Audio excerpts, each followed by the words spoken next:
Hi there, my name is Apernit and welcome to my video. And in this video I'll be talking about a concept which has helped my playing a lot over the years, and I would like to share that with you. It's a concept rather than a lick based or a tab based or a typical exercise or a pattern based thing. It's more of a concept which I will share with you, and I will demonstrate the ideas in some time. It's called as like the scale enhancement, how you can make your playing more professional, more clean, more articulated using a simple scale, and that simple scale will sound much more groomed and finished. Here are the pointers. Let's get started with them. First one, make sure your scale is fluid. You play the scale with fluidity, fluency, and also don't underestimate the picking and the dynamics of it in a simple ascent and a descent. So what I mean to say, when you play a scale, make sure you're honest about each and every note, each and every picking happening to each and every note, and also make sure it is clean, it is not muddy, and if you can't play the scale at a higher tempo, don't worry about it, you can always do that, but start with a basic decent tempo and make sure the ascents and descents are clean. So let's take a look at that. So here I'm just gonna play a simple C major.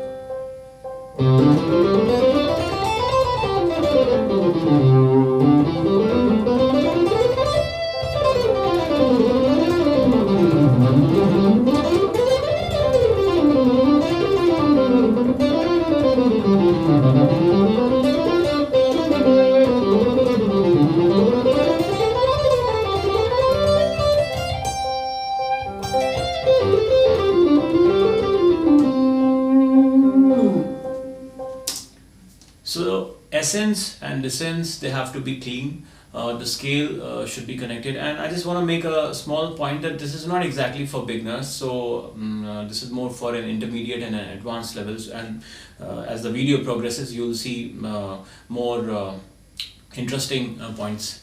So next point, use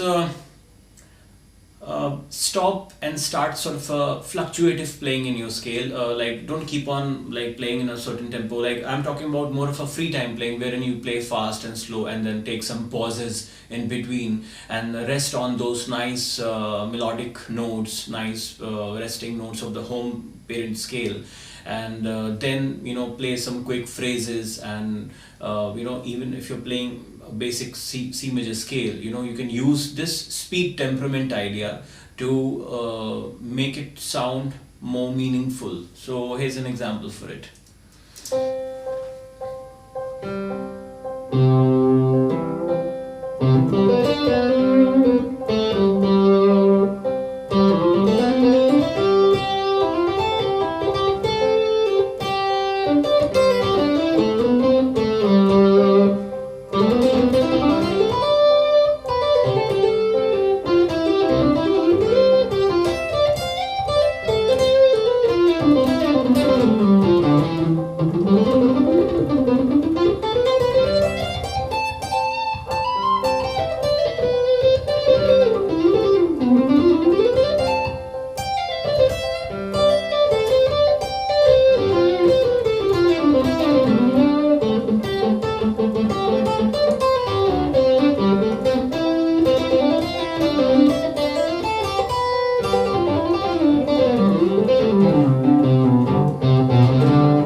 So what I did is that I used different speed parameters, like slightly fast, then paused, then rest on certain notes. So this is like a kind of a pause and play technique which you can apply and get more of like controlled sound. Now third thing is that using chromatics. Chromatics basically, like, you know, the notes which you feel are outside the C. You can use them as passing notes and rest on the home ground scale anywhere you like, you know, and you can sound more phrased. Also by using a few notes rather than too many notes at one point of time, and try to preferably play slow.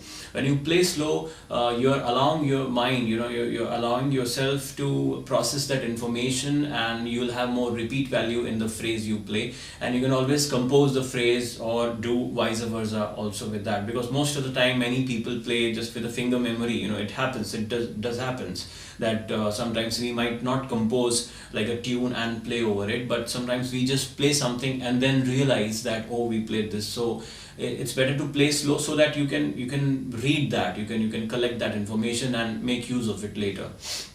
So using chromatics, using articulation, using a play and pause technique, and also in this you can use this particular, what do you call, method to enhance a simple scale. So the example for it. Now the chromatics will be if I use this note. Now this is not in the C scale, but I can use it,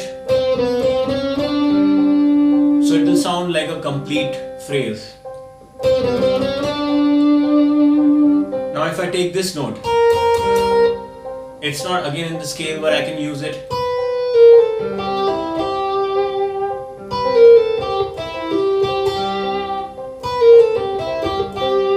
So similarly, a few examples.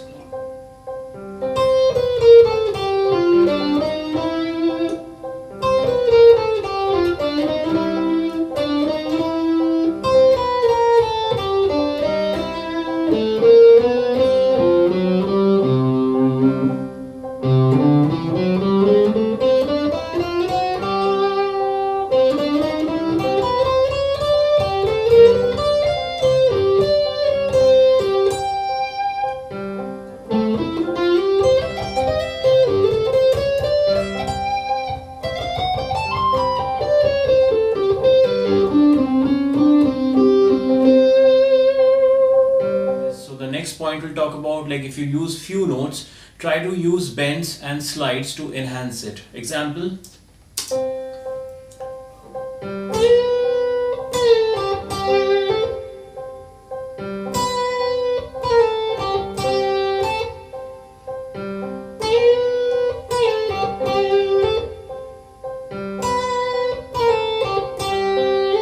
So if you noticed, I'm using the bend here.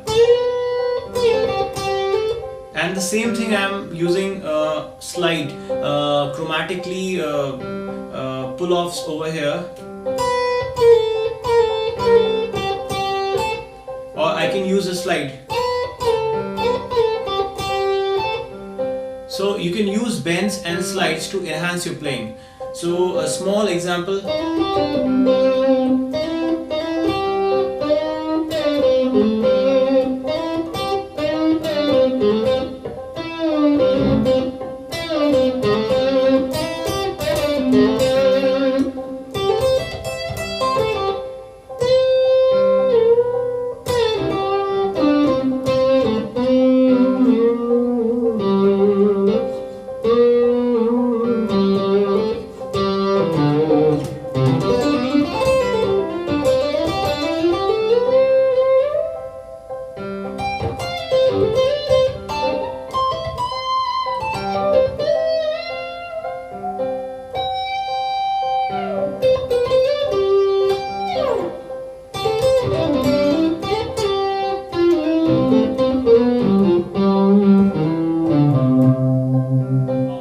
Another thing should not be missed is the string skipping.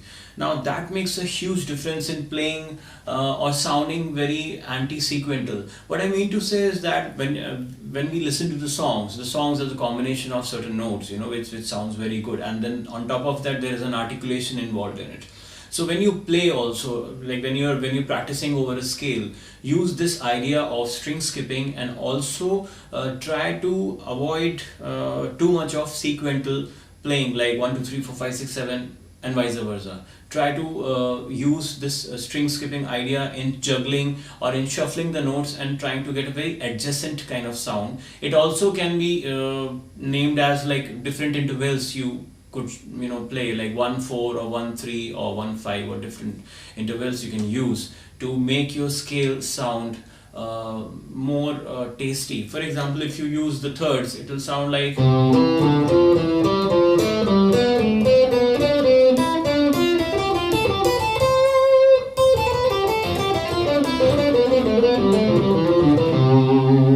or if you use just the fourth one, like this is first and this is fourth, so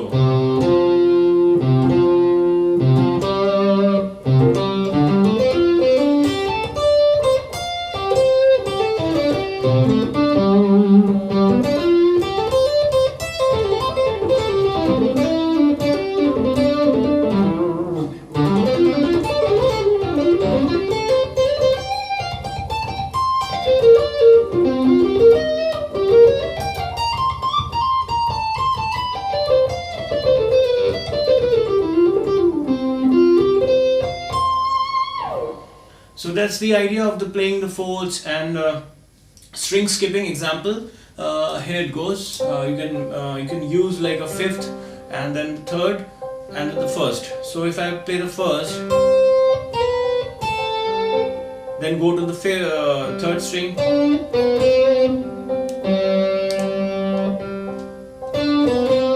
and then the fifth.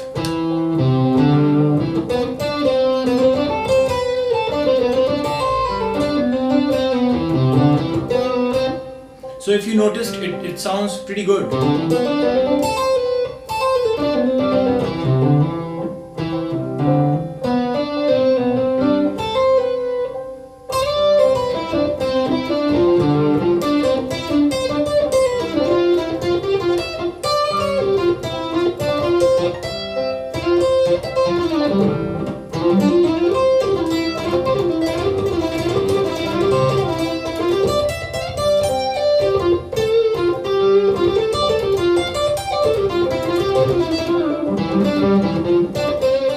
So by using all these points, you can enhance the scale as much as possible, and you can apply this thing into a different scale as well. And these are the basic concepts which I personally use, and I'm sure this can be a lot of benefit to you guys as well. So I hope you enjoyed the video, and I will be back with more lessons soon. Till then, you take care. Bye bye.